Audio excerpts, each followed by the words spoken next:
Hi everyone, you've tuned into another episode of our Business Tech Talks discussions. I'm your host, that girl, Janet Karasoa. I'm super excited to be here. It is Wednesday, July 13th, 2022, and we are going through our book, Crucial Conversations, Chapter 10. We are almost done. I cannot believe it. This has been, to me, it feels like a quick journey now looking back. But anyways, so yes, Chapter 10, and let me go over our talking points for the day. Cannot wait to get into this, putting it all together. Okay, so 2 levers to keep dialogue safe is for segment 1. Segment 2 is a model for a dialogue, and then number 3, the 7 dialogue principles. So this one's going to be a little bit different. This one, they've given us some images to look at, some graphs and ways to visualize these techniques and tools, kind of wrapping it up. So I have the blog already written, and I'll put the link in the description, also for the podcast as well, and I will do my best to give the best description for people who are going to be listening. Anyways, though, let's just kind of jump straight into it. I'm looking forward to this segment. So with segment 1, the 2 levers, and again, this is kind of a summary of all the different talking tools or the 7 dialogue principles, everything that we've gone throughout the book. Now we're going to talk about how to kind of summarize it, how to coach people and talk people through a little bit of training and kind of solidify and get everything really, absorbed and for this information to kind of stick. So I'm going to go a little bit slower and kind of really break it down, different ways to keep the information in your head, the different acronyms that they use. So the 2 levers though, and these are the best 2 tools to help you stay in dialogue. Okay, so the first one is to learn to look, and then the second one is to make it safe. So learning to look. Ask whether or not you're in and out of dialogue, if you're falling to silence or violence, and then you need to get back into dialogue. And there's a great quote on page 180. So are we playing games or are we having a dialogue? And that's exactly how I feel a lot of times. Like, I'm not here to play games. I'm here to communicate, get the information out. Everyone can understand, save you some time in the future, save you some money, better communication skills. So how can you use these tools and help solidify and get the information better kept in your mind? Definitely use this training with peers and have family meetings. Have a family discussion, come around together with this book and learn how to put these communication and dialogue tools to practical use. So when you're in a discussion, the reminder is a good way to help to, a way to say it, to keep the conversation going is simply saying, I think we've moved away from dialogue. So when you've stepped out and you've noticed that there's a little bit of violence, and when we say violence, again, to reiterate, it's not physical, it's emotional or it's verbal, it's the attacks, the slandering, the name calling, finger pointing, accusations, stacking the deck, over talking people. That's considered as the violence in this reference. The silence is withdrawn, not giving the full answer, not really talking about how you actually feel, or part of the information, not really all of it. Sugarcoating things, trying to avoid the conflict is when you're leaning towards silence. So those are the 2 different hazards and what makes a crucial conversation considered as unsafe. When people are completely quiet or completely over talking and being very aggressive. So keep that in mind. So a response is, if you notice that you are heading one of those 2 directions, say something like, you're right, I'm not telling you what needs to be said, or, I'm getting a little bit carried away or over passionate about this discussion. So you need to quickly acknowledge that. So to make it safe though, that's the second lever. So once you've observed that, hey, this conversation is getting a little bit toxic, then we need to make it safe. So if you notice safety risks, simple realization that the challenge now is to make it safer. Most likely you'll improve the circumstances, and it starts with a simple realization like, hey, this is getting kind of uncomfortable, we need to fix this. So you may build safety by simply asking questions that shows your interest. Apologies help, a smile, requesting a short break may offer help in establishing safety. And then 181, there's a quote, it says, do something that makes others comfortable, which is kind of difficult when you actually have to make that conscious effort to say, hey, I'm really mad, I'm not happy with how things are going in your heart, but you realize that in order to get the problem solved, you need to continue talking. So being able to step out of the context and literally saying, hey, you know what? Let's try to figure it out. And it says, do something that makes others comfortable. This is the challenge, and this is where the skills come from. I don't know if I gave this quote already, but in the beginning of each chapter, they do have a really cute little quote that they put, for depending on the theme. And this one for chapter 10, again, putting it all together.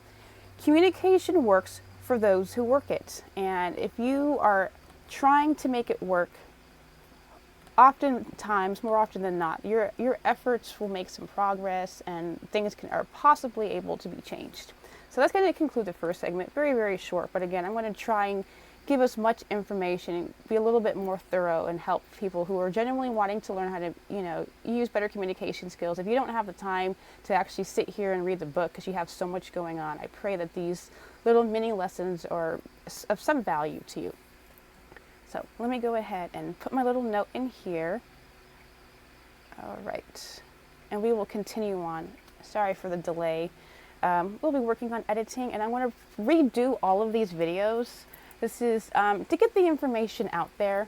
Obviously, I need practice and training, but this is, I love this book so much, and I couldn't sit on wait to get better editing, whatever. It's like, this needs to be out. So I appreciate anyone who's followed me along on this journey thus far. So, but moving on to segment 2, a model of dialogue. And this one's going to be where I need to be very, very thorough and slow. It begins with a concentric circles like a target. And the center circle is the pool of meaning. So, okay, like I said, it's going to be me trying to really describe it clearly enough if we don't have an actual physical image to look at. So again, it's called the dialogue, or a model of dialogue. It begins with a concentric circles like a target. The center circle, if you can visualize, is called the pool of shared meaning. The center of the circle is like a target, or it's the aim of the dialogue. So imagine another circle surrounding the first one, and then we have the different safety.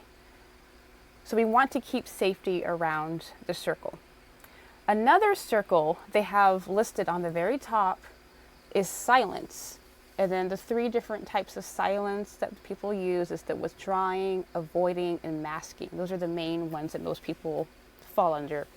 And then underneath that is the other extreme called violence. And then there's 3 categories that a lot of people fall into, which is the controlling, the labeling, and the attacking. So that's what we would consider the verbal violence.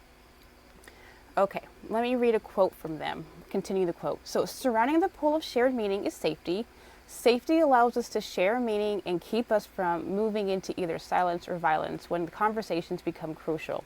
Safety must be strong. And that's on 182. These images are also in the book too. I've put the images on the blog, so you want to check it out, please click the link in the description. So, very important, watch for the games. There's 6 silence or violence behaviors. When we use safety in dialogue, these are the things that we use in dialogue when safety is weak and it's time to step out from the content of the conversation, repair safety, and then move back into the conversation. And make sure you don't need to back away from your position. This is why I do love this book. It's not telling you to change your message or water it down. It's telling you to change your tactics and your techniques. We are encouraged to have opinions, to speak our minds, and to stand on those. You are allowed to think differently. The situation, though, is, are you actually being productive? What is the objective in your conversation? Like, what are you trying to accomplish? Are you trying to win? Is this some kind of challenge? Or are you at work trying to be professional, trying to get a job done? Are you in a family dynamic trying to make things work, to rebuild relationships and trust and intimacy? This is where these conversations and these tools come into play.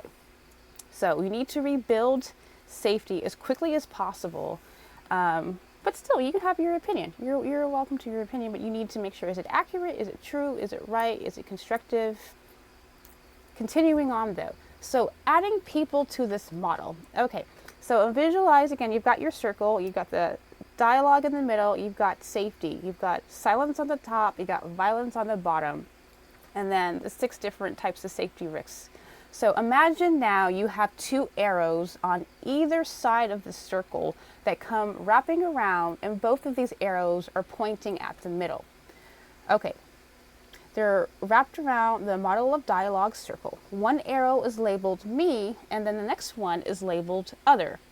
So both arrows on the outside point to the center. Now we're going to learn to look. Use those techniques. Means we watch for when either of these 2 arrows begin to point either upward or downward. You got your circle, you got your little dialogue in the middle, and you got the 2 arrows, and we're trying to keep the arrows right in the middle. If you go up to one side, you're going towards silence, and the other person's going towards violence. We want everything to be right in the middle, if you can kind of visualize that. So back to the learn to look techniques. Make sure all the arrows are pointing straight to the middle. Again, silence is withdrawing, avoiding, or masking. Violence is controlling, labeling, and attacking. So this is where it gets a little bit more tricky. We need to work on our path to action. So again, reiterating these a little bit of our chapters and references before. The path to action is what you see, what you hear, and how you perceive the information.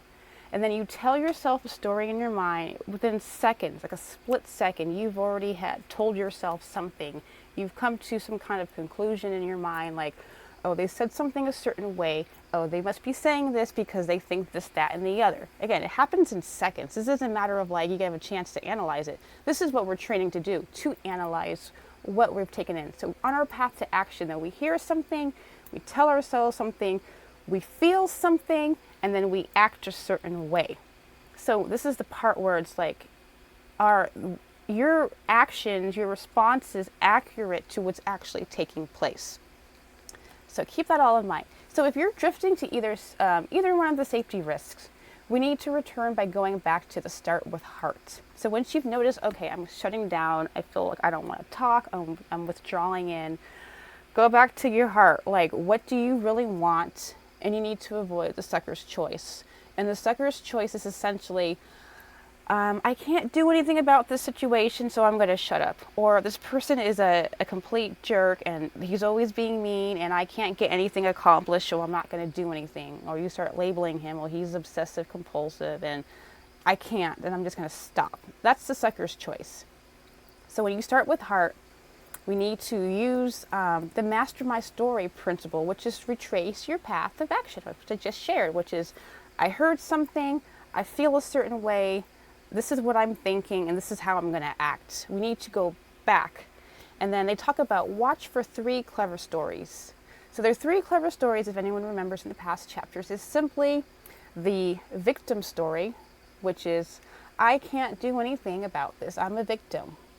The villain story is, well, this other person is a complete overbearing, tyrant. Villain story, you're just completely labeling him that. And then the helpless story goes back to, I've tried this, there's nothing that can be done. So those are the 3 clever stories that we tell ourselves to either act inappropriately, to be disrespectful, to be mean. Some of them also could fall in the categories of like, someone needs the information and you intentionally don't reveal it. You intentionally keep it to yourself. That's another sucker's choice. That's another clever story. There's another game where it's like, are you trying to get anything accomplished? People do this. People do this all the time. People do this subconsciously. People do this unaware. People's like, I don't even know why I do it. This is why we're going through the book, because I've fallen victim to all of these myself, and I've read this book before. And really, I don't think I got to this particular chapter, but I've already read the book before, 10 years ago, and I forgot a lot of these skills, so I needed to relearn them myself. So we need to stop playing the games. And again, we're not going to tell 3 clever stories. We're going to tell the rest of the story. So that is when you realize, like, you know what? Maybe I'm not understanding this correctly. Maybe I've misinterpreted it. Maybe I need to check my emotions and my feelings and get more accuracy to what's actually taking place. A lot of things. Or maybe the person is intentionally being deceptive and all the things that you've listed them as, because there are people out there who are just evil, and that's something that's part of life. And this book helps you realize, like, ultimately, yeah, there may be nothing you can do, but this is when you can consider taking actual legal action. If you're in a workplace environment and you're experiencing harassment and you've done everything that you can in your power to think like a logical, functioning, productive human being who doesn't have any intent to cause people harm, but the person that you're dealing with is causing perpetual violence, then we have more techniques in the next chapter where we can actually address some of these issues. But let's assume and put the best construction on the average person and think they're not trying to do anything intentionally to hurt me. We are just in a heated discussion and everyone's trying to protect their own feelings, and that's where the focus is. We need to figure out how to dialogue using these skills.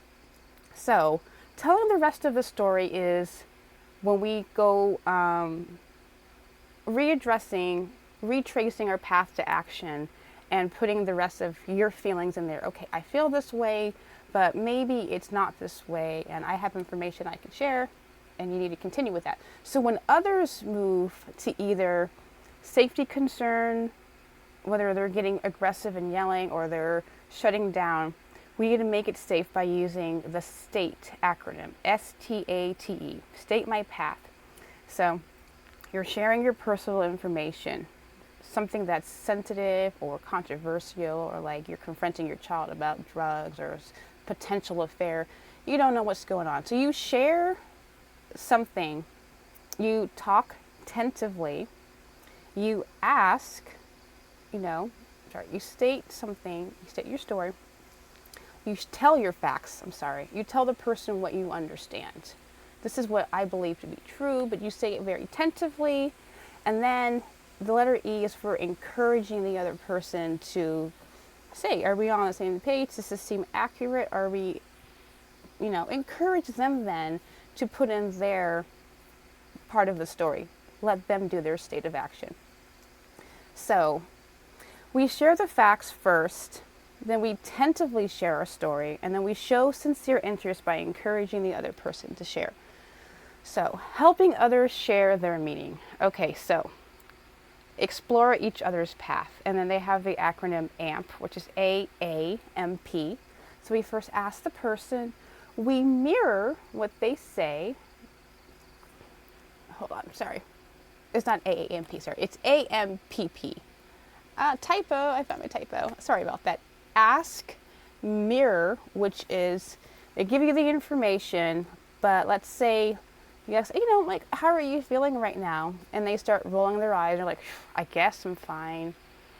So you would use the mirror technique as, well, based on how you said it and your eyes, I'm beginning to think that, maybe that's not accurate. So you're kind of showing them what they've shown you through your words. You explain it to them very gently. Paraphrase. So they'll tell you something, and it's your opportunity to listen to what they say and say, okay, so what I'm getting from this is what you said. And then if you're not getting anywhere at all with them, if you're completely like, I'm shutting down, I'm not talking, then we use the PRIME technique. And this is kind of what Amazon Prime does. They kind of like know what you want. You're going to kind of have to guess, like, I'm kind of getting the impression that based on this, that, and the other, this might be the problem, or this might be your concern, or these might be your feelings. Are you thinking this? Are you feeling this? Or if you're if you're a supervisor at work and you have to tell them like, hey, we have to cut hours, and they don't want to talk, and we need to discuss this, and and they're just like, so you could say something like, are you under the impression that, we're just trying to save money or something? And then you can go and explain. There was an example in the book where it's like, well, what happened was this, that, and the other took place, and we already took a huge financial cut, and we've been trying our hardest not to have to cut hours, but unfortunately we have to do this because of this, that, and the other. The thing is, though, you need to sometimes put a little bit in there if someone's not talking. And then in the example that they used from one of their experiences sitting in on a meeting was, yeah, they were just like, well, actually, yeah, it does. I get the impression you guys don't care, and then that's when you can open up. But it's very, very difficult and you have to be very, very delicate with how you approach people, because there's going to be so many different reasons. Like, let's say one example that they said was I'm going to have to change my entire work schedule because of this. It's a huge inconvenience, and I feel that you guys don't care about me. This is where the conversation is crucial and needs to be handled with, a lot of tender, loving care. Trust me, it's hard. It's hard out there. So we're going to learn these skills and try to improve.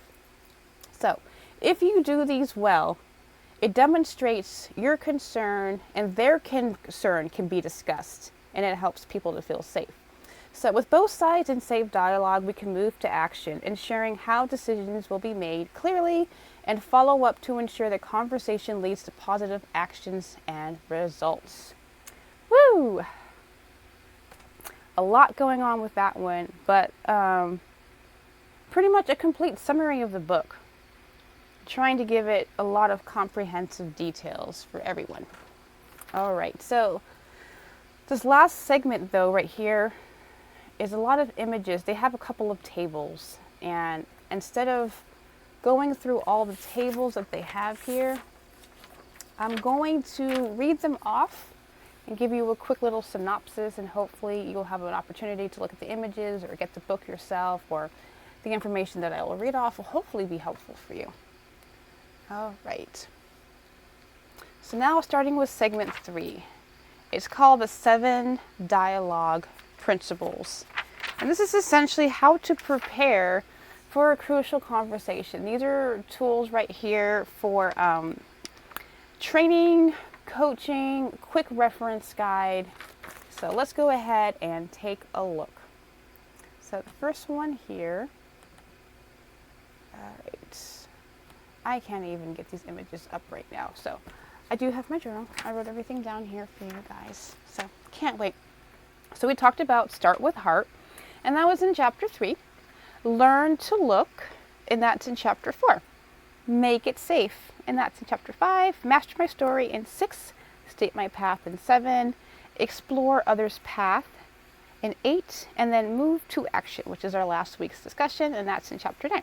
So to start with heart, this skill, it's kind of focusing on what you really want. And the crucial question is, what do I want for myself? What do I want for the other person? What do I want for the relationship? And what's the ultimate objective in this conversation? So if you're finding yourself angry and you're heated and you're getting mad or whatever, start with heart. Like, what's the point in all of this? What do I want? What do I want from this person? So learn to look. You need to notice when the conversation is turning crucial. Are we going to silence or violence? Then we make it safe. We apologize when appropriate. We use contrasting with the intent, the do and don't intentions. Very helpful. And if appropriate, we can fix the misunderstanding by using another acronym. Okay, let me see if I can get that reference for you guys. Okay, which is called CRIB. And that's create. That is, I need to double check the R. It's, I believe it's trying to relate. You create something, you guys, it's the mutual respect. I'm sorry. So you need to reiterate that. I is for invent. So we need to invent something like a mutual respect, or something that you guys can find agreement with, and then B is to build on that. So is the mutual respect or trust there? Can you build on safety from there? Okay. After that, master my stories, retrace path to action, separate fact from story, watch for the 3 clever stories, and then tell the rest of the story. And the questions you need to ask: what is my story? So what am I feeling? What am I pretending not to know? And what needs to be done now? So that's what the mastering the stories. Number 5, the state my path. You share your fact, which you understand. You tell your story. Everything, like when you start with the share your fact, is what you notice, what you observe, what you're seeing. Then you tell your story tentatively. You ask for the other person's path. You talk tentatively, and then you encourage the other person to say, hey, is this accurate? Are we on the same page? Are you seeing what I'm seeing? Do you understand where I'm coming from? And then the crucial questions you need to ask: am I open to other person's view? Am I talking about the real issue, and am I expressing my views? Number 6, explore my past. We use the acronym AMP, AMPP, ask, mirror, paraphrase, prime, and question to ask, am I actively exploring the other person's views? And then we also have the ABC. You need to agree on something, build, and then compare. And then number 7 is move to action. Decide how you're going to decide and document your progress. And the questions is, how will we make decisions, and who decides, and going from there, who decides. So that's pretty much a summary of the book, and the next one is going to be giving you some more specific examples and tools. So I want to combine chapters 11 and 12 and really get into it, and I will have hopefully an opportunity to redo all these videos for you guys, but I appreciate, again, any person who's taken the opportunity to listen, to read, to skim, to take a glance. I appreciate that. Your time is wonderful and valuable, and I appreciate you sharing it with me. So I'm going to go ahead and wrap up this segment for you guys for a wonderful Wednesday Business and Tech Talks. I've been your host, that girl, Jenna Kurosawa. At any point in time you're consuming this content, I can genuinely only hope you're doing well. God's peace.